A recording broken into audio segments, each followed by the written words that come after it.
Passover, as we know it, isn't even called Pesach. It's called Chag hamatzot. Festival or circle, Chag hamatzot, of matzahs.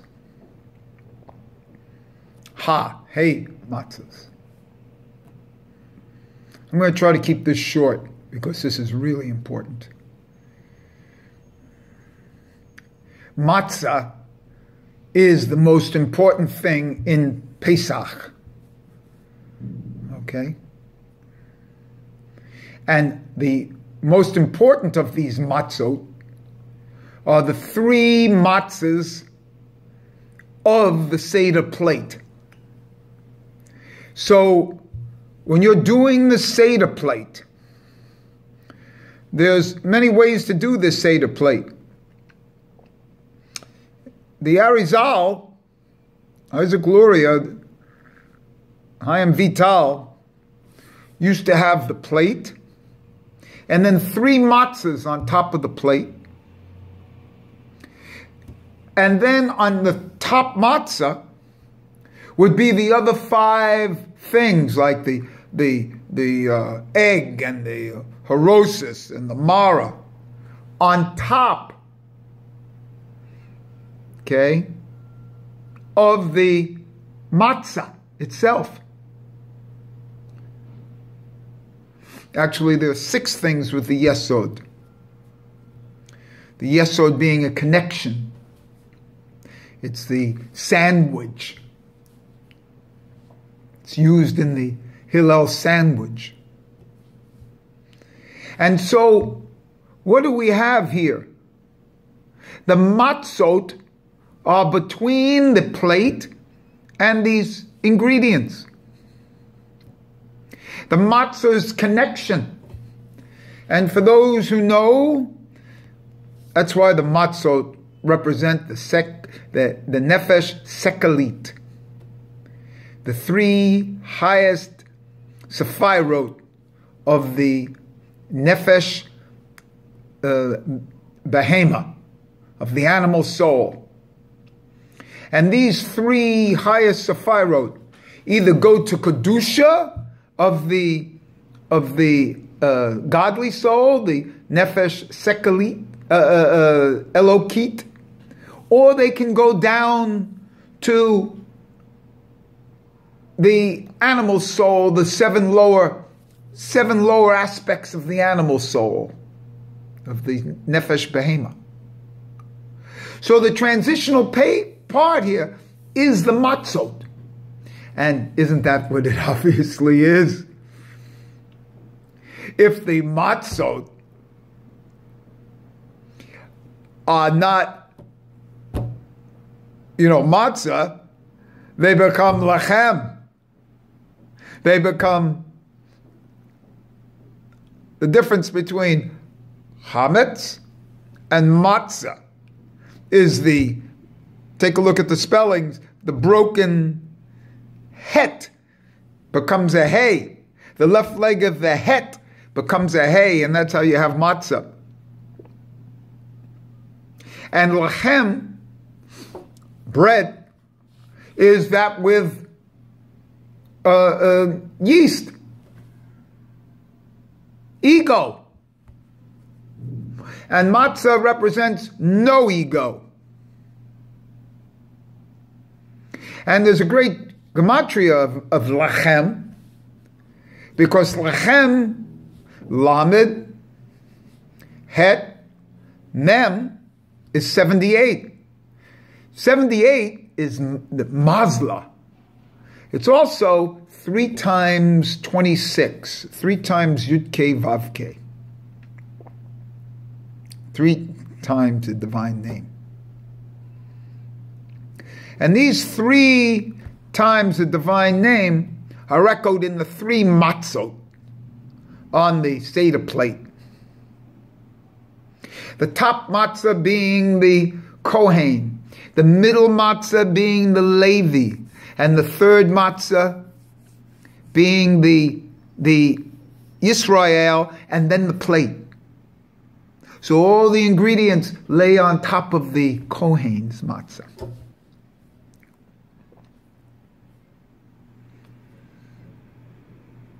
That plate itself is the deep aspect. It's Keter Malkus. It's both Malkus and Keter. Keter Malkus. Deep. The three matzahs are the transitional periods, transitions, and it's the whole secret. But because to transition to the godly soul, you have to lose your hamatzot, lose your ego, take the self out of it, and listen to the voice that's always there.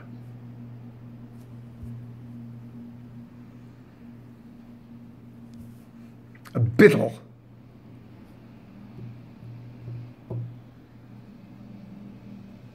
Isn't that what the flatbread is of a hamatzot?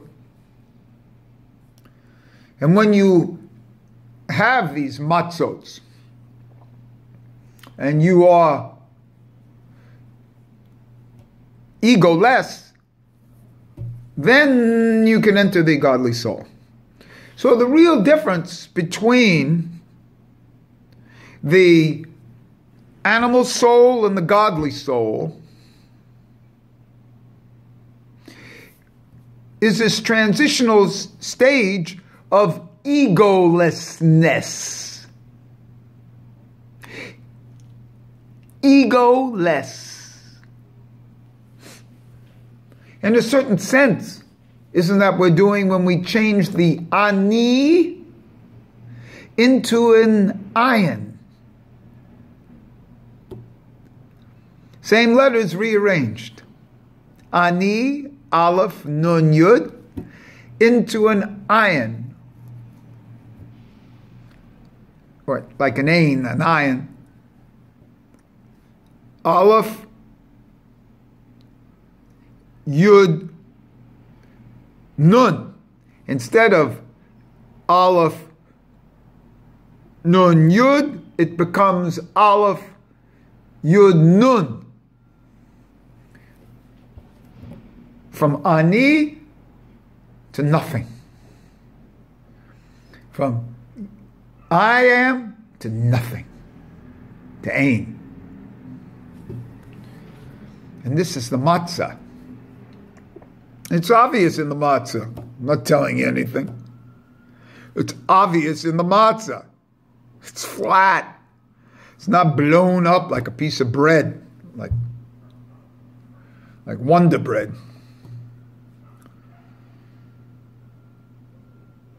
Yeah, in fact, even remember the old days, Wonder Bread helps build your body 12 ways? Yeah, of course, it's the body, not the godly soul. So when we take the hamatzot out, when we flatten ourselves out, then we can transition.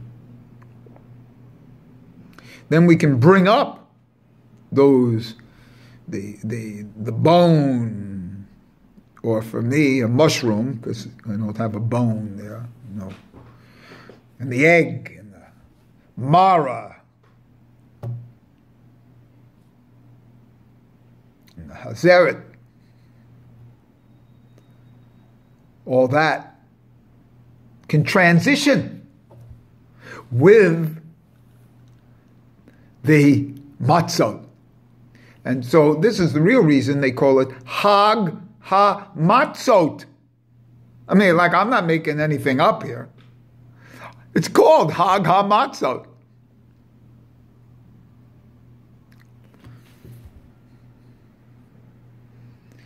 And this is beautiful as we approach this. There's much to say about this law of three in the matzot. But it's the three upper sephirot of the animal soul, the transitional aspect into the godly soul. And it's kind of like the Kalipa Noga. The Kalipa Noga can go to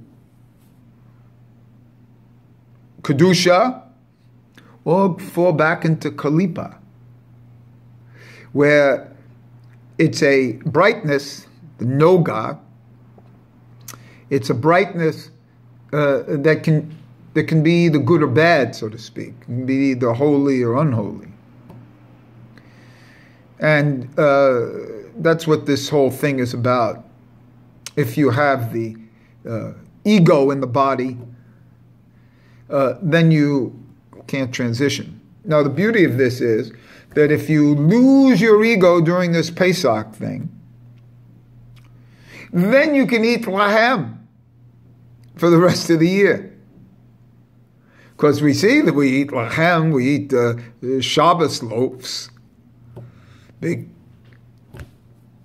yeast-filled Shabbos breads, because we transitioned on Pesach. Always remember that the Pesach comes from the pei, letter pei, but the mouth. In Sach, it's the mouth that speaks, and that's why we speak the Haggadah. But the whole thing about the pei is a very deep issue also. The thing about the pei is that the mouth does two functions. It speaks, it eats. See? There's an in and there's an out. So that the mouth that speaks is related in a very deep way to the mouth that eats. As I said in that previous video, the mouth has three aspects here.